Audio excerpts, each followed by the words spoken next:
大家好，我是冰厨，海参泡发的技巧掌握了吗？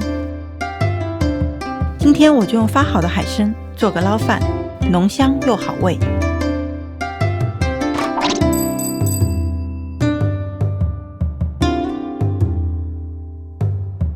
做捞饭，汤底是关键。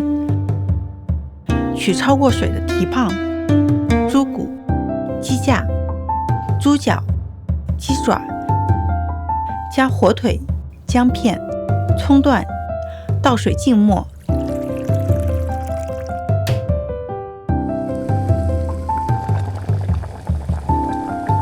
大火煮沸后转小火，炖4-5个小时，滤出只留浓汤。取部分加鸡饭老抽、蚝油上色，调味。泡发好的海参室温解冻后焯水，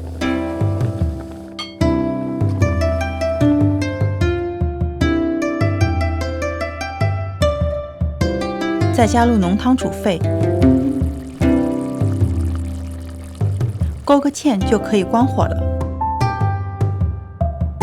注意，海参不能煮太久。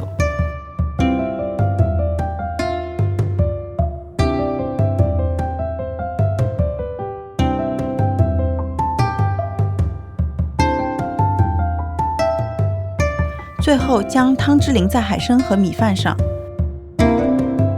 滋补鲜香的海参捞饭就做好了。